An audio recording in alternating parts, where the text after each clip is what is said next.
can get settled. It's the afternoon. Hopefully you're finishing up. If you're on the East Coast, an easy day. If you're on the West Coast joining us, just a few more bits until that time comes. But either way, we just want to get you in and settled and welcome. And just a few overviews to say that, you know, if you've been with us before, you know that we want to make sure that we give you some information that feels really useful here at Lumate. And we also want to have as many people asking questions, really just to let us know what's out there that might not be something on our slides per se, but if it's of this topic and you want a little extra tidbits, then please let us know. So I'm going to, we'll get it started soon, but welcome.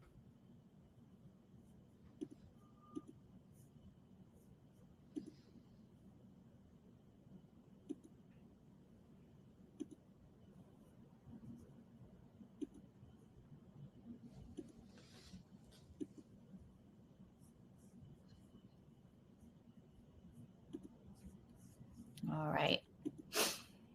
One of the things that I'm doing is setting up the ability for people to ask questions publicly if they'd like to, but you also are going to have the choice to offer a question privately. So that's going to be really up to you and what you want.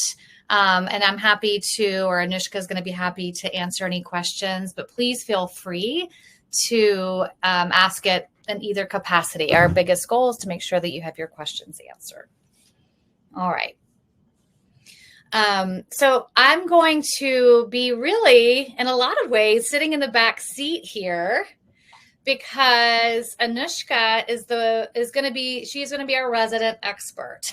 She's our expert for two reasons. One is because she's somebody who is in the front lines of trying to help with getting support for friends in college, outside of college, during internships. You know, these are things that I know for a fact that Anushka has talked about and wondered about and feels really invested in how to support friends and how to make mental health a part of normal conversation. And separately, I also wanted, hold on one second. I'm getting a message saying that the webinar hasn't started.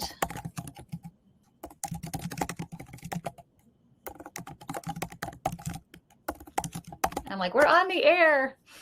All right. So secondly, she's an expert, and I'm going to let her give a little bit of an introduction herself. But separately, she's an expert because some of the things we're going to talk about today, she was involved from the get-go in the youth committee who created this information. So this is something that's so exciting for me because I get to sit back, you know, and let her do the work.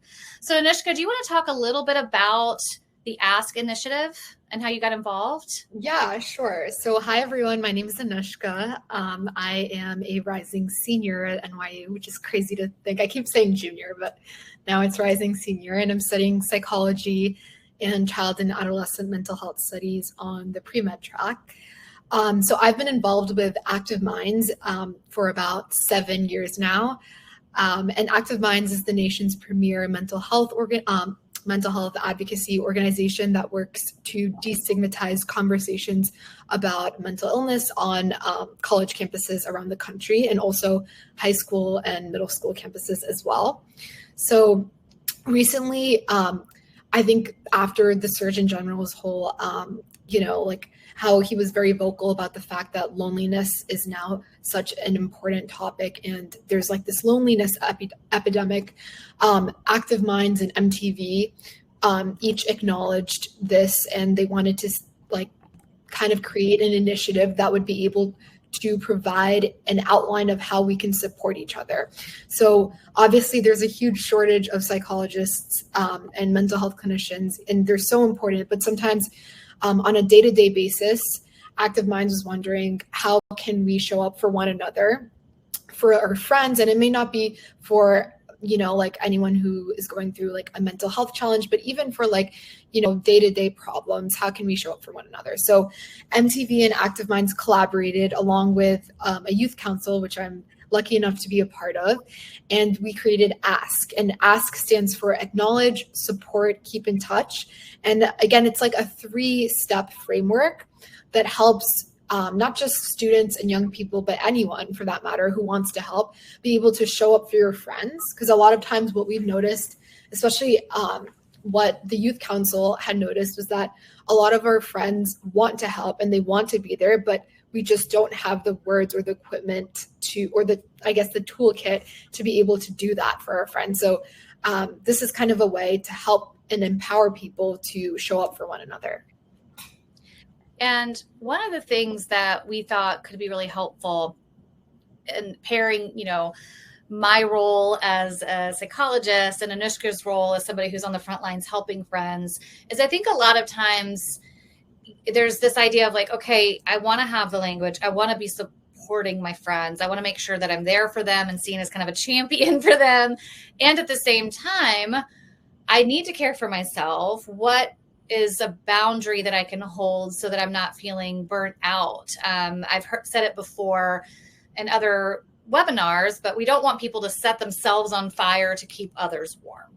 And so a big part of what we're going to try to do today is to really first talk about this balance, right? So we want there to be a sense that you can balance this sense of helping others, kind of helping them, while also caring for yourself, taking care of me. And this first bit that we're going to talk about is really leaning towards the caring for others side. And that's where Anushka is going to talk about some of the core ways and give you some language for the A.S.K. steps. And then we'll come back at the end and I'll sort of take the baton and go towards how to care for yourself, how to make sure that you're not experiencing what I've talked to some of my clients about, or the kids and teens and young adults that I work with, is like, I want to help, but now I'm feeling really burnt out, or I feel like I'm not taking care of myself because of it. So we're going to come back to that part of it. But passing the baton back to Anushka. Yeah. So again, I think I touched on this a little bit, but again, with the core goals of A.S.K, normalizing conversation. And this is an important one because I think, again, like one thing that I've noticed post-COVID, and I'm sure Dr. Olivo, you've also noticed this too, that, I feel like young people have become a lot more comfortable talking about their mental health, which is amazing. But I think now it's more about sometimes we're scared as young people to say the wrong thing when it comes to supporting our friends' mental health challenges or, like day-to-day problems or whatever it is. So I think normalizing conversation about, this is how I'm feeling. This is something that I'm going through, or to whatever extent that someone feels comfortable, is really important, and continuing to normalize it, not just, like post-COVID, but just continuing that conversation within the young generation, but also for older generations as well. Creating connections. I think A.S.K is such an important tool because it helps us be better friends and be better like people and like community members, providing resources. So that's more of like the keep in touch part. I think we'll go into that a little bit more, but a big part of that is, referring your friend or your colleague or whoever it is to resources that might be helpful to them, whether that's, for maybe if it's a student, we can kind of guide them towards a counseling center or, a psychologist or those kinds of resources as well. Or if it's, an immediate problem that they might need attention like as soon as possible, either like a hotline that might like where they can talk to someone in confidence. And then inspiring action. I feel like that's just the whole purpose is to empower like everyone to be able to act instead of remaining silent when it comes to showing up for our friends. So you've already touched on these three things: acknowledge, support, and keep in touch. A.S.K. I always love a good acronym, right? But I thought we could share the MTV video that's interactive. It's just a 1.5 minute or so clip, but I think it's a nice way to first, give Anushka a little talking break, but also to show you the ways in which how this might look.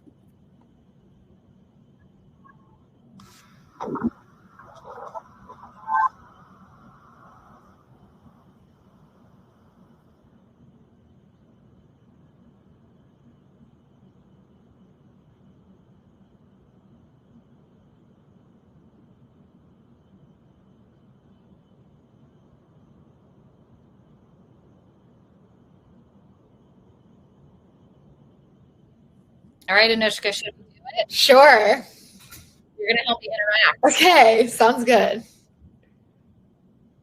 All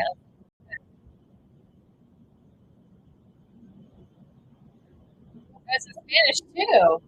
This is what? Sorry? It is in Spanish too. All right, what should we say here? Oh, I can't hear you that well, sorry. All right, let me see if I can do it.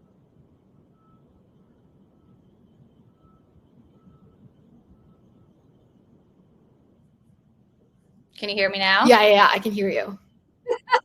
I was saying you can help us interact. Yeah. We can take some live questions from the audience too. Let's see if we can get people to say, or you can just shout it out because I can still hear you. Okay. Right. But shout out what I should push.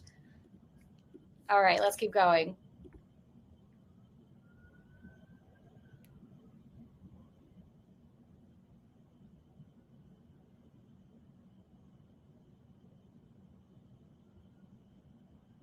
So this is a part where I'm thinking he's really wondering probably some pretty common things you see when a friend's coming up to you. Like, I don't know what I'm doing. What should I keep saying? This is so awkward. So these are things that I think are common thoughts that keep people from saying something. Is that fair to say? Absolutely. Okay.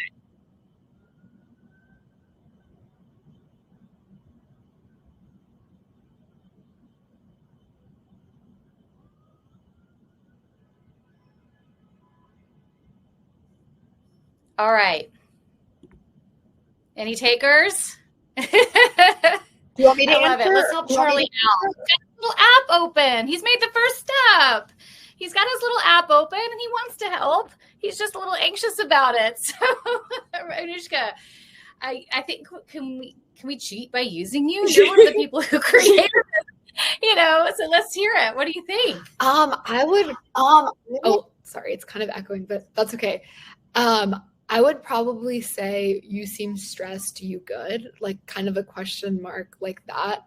Like that question. But I think honestly also need someone to talk to works as well. So whichever. Yeah. All right. So my guess is as you go through this, right, that a lot of times it's not going to feel like exactly the right thing. I would look at this and think all of these are okay to say. Because the main thing is that something is being said. You're acknowledging what's happening, regardless of which one you choose in these. So yeah. I think kind of like your A, B, and C could really work here. Sure. All right. So we'll keep going, but I just wanted to show you that this might be something that you want to do without the sort of technical glitches of us trying to figure out how to do an interactive thing on this particular webinar. But it's a really fun way just to show you almost like a decision tree, choose your own adventure from what to say and what might be some of the consequences of it. All right. So we'll keep going. All right. So the first step, acknowledge. I'll pass the baton back to you. Yeah. I just want to also say, like, going back to what you were saying, I think that's so important to understand that, like, there's no one right answer. And I think when we were creating this specific challenge, like a lot of us were like, well, there are so many things that you can say. And it also what you say depends on who you're speaking to, right? Like if it's a close friend, a family member, or if it's someone like a colleague, maybe you would respond a little bit more formally. So I think that's important as well. But yeah, so for the acknowledge step, so these are some things that that we came up with as a council and in my own like Active Minds chapter. Just that sounds really challenging. I appreciate you sharing that with me. That sounds like a lot. You're allowed to feel that way. I get it. That's totally understandable. So these are just, again, some things that like we don't want to do. And what I realized I do initially, what I did before I learned about Ask is, especially when it's someone I really cared about, I'd want to give them advice about what I would do in that situation. I'd want to be like, oh, like, you don't have to worry about that. Or like, don't think about that. Like, but the thing is, the reality is we don't know what someone is feeling and we don't know the extent to which they're feeling. So the most that we can do as supporters, as friends, is to just acknowledge that that is what they're feeling. And that actually does so much more for them than our so-called advice even though we think that we're helping. So this is one of the most important steps is to just give them space to articulate what they're feeling and have them understand that we're here to listen to them. Right. I think that in these short phrases that you came up with, they're so powerful. It keeps the focus on that person. And I agree. When I was becoming a therapist, I had a supervisor. I came in, I was like, people are just not responding. She was like, you're going to walk me through play-by-play. And I was like, I just want to help her so much. And she said, you're jumping into problem solving too quickly. And they just need a space to talk to you a little bit and hear you say, I'm here and I get it. And it was all, the intent was to help. The intent when you're giving advice is to help. But sometimes our intent can be really different from our impact. And so if you're out there and you're somebody who's like, oh, shoot, I've been giving a lot of advice or I've been saying what works for me, I get it. I've been there. I did it for so long that I literally had to tell a PhD level clinician to be like, stop that. Because if you want to help and you're naturally someone who is a problem solver, then that's probably going to be your go-to. And honestly, you only have your own experience to go on a lot of times. So of course you're going to go that way. And the impact might be that they feel unheard, or it feels like you're switching back to your issues so much. So I think that kind of like, oh, that happened to me too. It can feel like, oh, I've been there with you. And the impact can be like, okay, I know you've been there too. Hey, back to me. Can I keep going?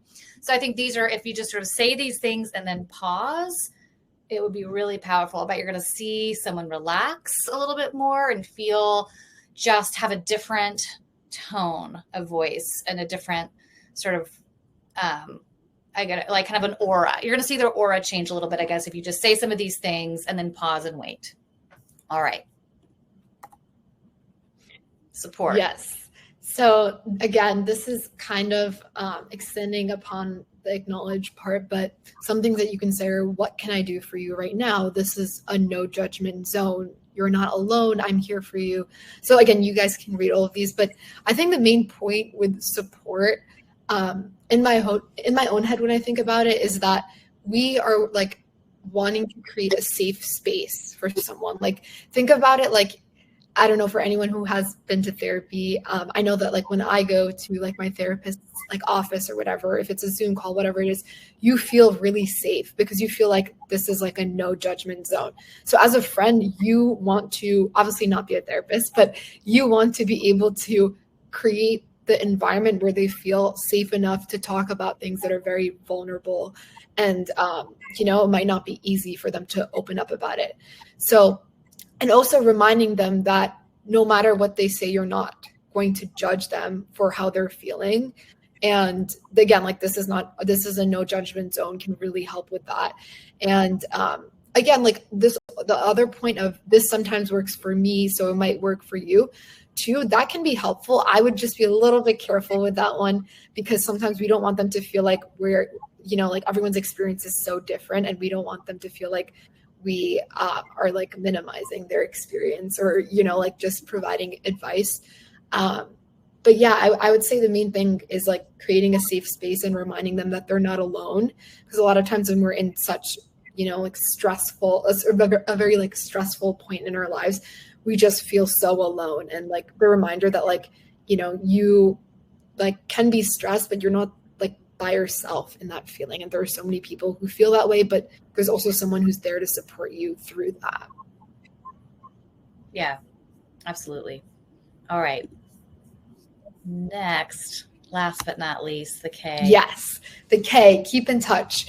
So this is what I was touching on this a little bit before, and this can look so different, but so some of these things can be: want to hang out this weekend? How are you holding up today? Thinking of you this morning. How's it going? Just a friendly wellness check. I can't hang out today, but I just wanted to see how you're doing. And these can be in the form of like, however, it depends on your relationship with this person. If it's a close friend, like texting them, maybe FaceTiming them. Maybe if it's someone more formal, or even if it's like a colleague and you don't have their number, maybe emailing them or whatever it is, making sure they're aware that you didn't forget about them and that you're still present. Because sometimes we feel like, oh, people say things when they're with us and when they're witnessing what we're going through. But it's important to remind that person who's struggling that even when I'm not physically present with you, I'm still here to be that pillar of support for you. And then if you feel like the situation is, a little bit more pressing, whether that be like the person express some, maybe like a severe like amount of anxiety, or maybe like some like suicidal thoughts or whatever, and you feel like they need help immediately, then, maybe referring them to a psychologist, referring them to a hotline, like 988, whatever it is, so that they can speak to someone and get the help that they need. Right. Okay. So we talked just now about caring for others, and now we're going to just kind of balance that back out and think a little bit more about caring for yourself. And one of the things I just wanted to mention to everybody is that as we go through this, everybody who's registered for this webinar is going to receive a booklet that really goes through a lot of details about some of the things that Anushka's already talked about, as well as some of the things that we're about to start to say now, which is how to make that balance and check in on yourself. And then once you feel like you're at a place where you're able to help a friend, to go and ask or be an active listener. So these are all things that if you're listening to this and watching this live, or if you've registered, look for this booklet in your inbox.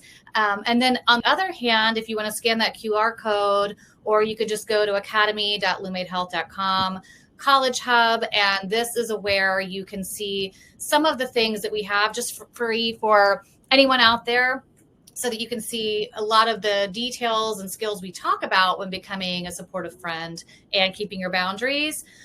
You can go into a deeper dive online. So I just wanted to share that, because I know sometimes webinars, you're listening in with one ear and you're like, I'll get back to that later. So these are just some ways we wanted you to know that you'll have some of these at your fingertips after we're offline too.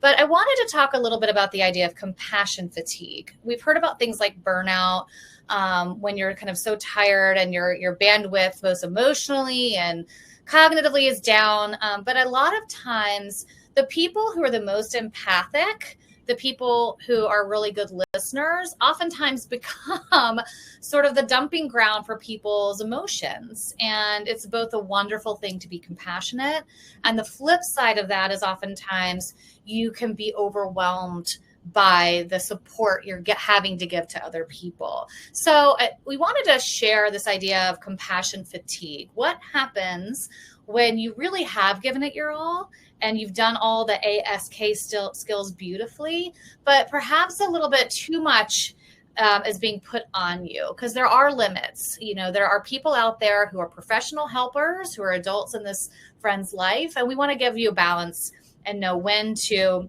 step aside and maybe take some space. So some signs of compassion fatigue are when you see that friend's text and you get a pit in your stomach, or you start missing things that are fun for you, are important to you, school activities, studying, etc., because you are supporting a friend. You're not really enjoying spending time with that friend anymore. You start to dread it, or you're just overwhelmed socially anyway and don't want to spend time with others. That even though you're well rested, you notice yourself feeling tired and run down. When you're up at night and you can't fall asleep, or you wake up in the middle of the night and your thoughts are racing and they're about how to help a friend or worrying about your friend, that's usually a sign that maybe too much is being put on you. When you're just generally, look at this guy, so cynical, feeling more cynical about friendship in general. Maybe thinking about not making new friends or wondering what friendship is about, acting cranky with others. So just feeling a little bit, sort of having a shorter fuse, and then spending more time alone, just in general, or avoiding that friend, in particular, more time on your room, kind of living your life online and kind of as opposed to analog in real time. So if you say like, I'm a great supportive friend, and you're starting to notice some of these signs of compassion fatigue, that might be a sign that the balance has been tipped. All right. So I want to spend a little time talking about, yes, how to be an active listener, but also what are some ways in which you can support yourself. So one thing is to make sure to balance it out. If you're going to stop, and let me stop sharing here for a second. If you're going to sit, and I'm curious, Anushka, have there been times, where you have been like, I have nailed it. I've been really there for my friend. Okay, me time, back to me. Is there a time that happened to you? If so, how did you know? Yeah. Yes, it has. And I think for me, it's more like, I feel like when I'm with my friends, I feel really happy that they feel really comfortable opening up to me about a lot of things. But sometimes when they talk about their things, it's more of like, I feel like I never get a chance to talk about my things, that like, that's more that I feel like I would want to talk about. But, like over the years, especially with like longer friendships from like high school now, I feel like I've been like someone's main support system, like, so it's like hard to kind of also say like, wait a minute, I also want to talk to you about something. Or also just, especially like maybe an example could be like during finals, I feel like I don't see my friends for so long because I'm just studying and I'm like isolated, like by myself, just like doing work, because that's what works for me. And like during that time, it's hard, but I also sometimes just send texts to them being like, I'm still here, like, how are you doing? And like, whatever. But also just, it's important to remember that like, you have to put yourself first in certain situations that are very stressful, whether that be finals or whether that be, like school is getting really stressful. And if you're the type of person that likes to be surrounded by people, that's great. But if not, then you should communicate that with your friends and like, let them know. And but yeah, that's a really good point. Yeah. I think that a lot of times what ends up happening too is that there are, I would think like a values conflict is the way I would say it of someone I've been working with a lot, where they think, okay, I have this value of really being there for my friend, and they're sharing some things with me that are so important. And they really trusted me with their privacy. And so I have to keep that sacred. And at the same time, if they are doing things where perhaps they're doing some risky behaviors, or you're really starting to worry about them, then I always want people to really remember that safety trumps privacy. Safety trumps privacy. That is the truth for people in the professional field too. All right. So if it's something that professional people are helping others get to do, then you can take it upon yourself. So if you feel like your well-being is being drained, or they're in real danger and they've said, do not tell my mom or my roommate or my boyfriend or anything like that, there's a difference between holding someone's confidence and holding on to danger and risk. So if you are in that position, really feel okay asking about a hypothetical situation, perhaps to a trusted adult that you have. And I'm not saying you have to immediately go and run to the nearest person and tattletale, but you might be able to ask a couple of questions hypothetically to get things going. So if that is the case, I want people to feel very okay with that idea. The other thing is, I think, with friendships, Anushka, you mentioned like I was a great receiver of information, but I wasn't necessarily able to give. I think one of the ways someone has described this, I don't know who, but I feel like I should mention it wasn't me. So I can't take credit, but it's such a good metaphor where it talks about the difference between friendship deposits and withdrawals. If you're with a friend who's taking a lot of withdrawals from you, but they're not putting in some friendship deposits and kind of filling up your account, so to speak, then to pay attention to that.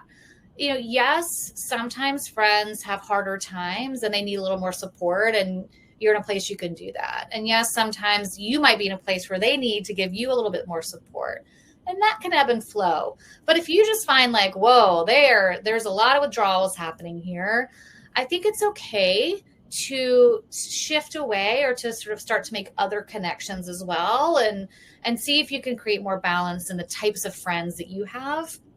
Not all friends can be all things. Not every friend is a good listener. I have some friends who are amazing listeners. What were you say? Said about like not every friend can be like everything. That's so important. I feel like that's one of the main things I learned in college about like friendships in general. So Yeah. Well, I mean, think about it. I think there is this sense of like, oh, what is a good friend? And that's like this global halo of what a good friend is. But some friends are really good at making me laugh. Other friends are really good about when they know I need to have a really long, deep conversation. They're the ones I'm going to call. Other friends are just really there to have some fun memories with and to giggle about, but they might not be so in my day to day right now. And some friends are really trustworthy.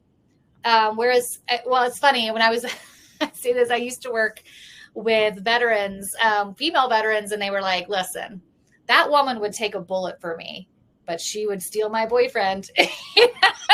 So even the way you can trust friends can really matter, and to know the difference, because everybody's human. So I do think there are going to be some friends where you can't expect them to always give you kind of emotional support deposits, but maybe they're the one who can take you out and let you forget your woes for a little bit. And then you have other friends you can balance it. But I think it's nice to recognize, are you getting at least some deposits from that friend, even if it's not emotional support? And then, yeah. No, I just agreed. Yeah, that makes a lot of sense. I think there's probably a little lag on my end because, as we all know, I do webinars from a closet. So, and it's the best sound because I have all the clothes to help it out. The other thing I think is really helpful to remember is sometimes when you're saying no to a friend, it's because you're saying yes to something else in your life. So instead of just thinking, okay, I'm setting a boundary with a friend and I'm pushing back, think about, if I say no to this friend or set a boundary with them, let me think about that as saying yes to something that I need. And that can sometimes help you feel safer with that. Listen, Anushka, by the way, thank you so much. This is a short and sweet webinar because we don't need to drone on and on about this. You've got the resources online if you need some extra help. Obviously, if you have some questions, I can stay on for a little bit longer while I'm saying a big thank you to Anushka. So go ahead and pop any questions you have in and we'll answer them, or I'll answer them as they come up. But I want to really thank you, Anushka, because Anushka just finished finals. And we squeezed her in between some really exciting summer plans, and she's doing this out of the kindness of her heart. She's an amazing mental health advocate. She knows that I can't wait to see what she does next. She's already like best friends with Selena Gomez and the whole world. Panels with Selena. So thank you so much for having me. This big is things so to fun. come. I always love talking to you. So this is great. Yes. We'll be in touch, and enjoy your summer. Thank you, you too. Thanks, everyone. All right. And for all of you in the audience, if you don't see us in our next webinar, which is going to take place in June, then we will see you as well. And we will absolutely be back with more information and more great webinars. So make sure to keep in touch and get on our email list. All right. Bye, everybody.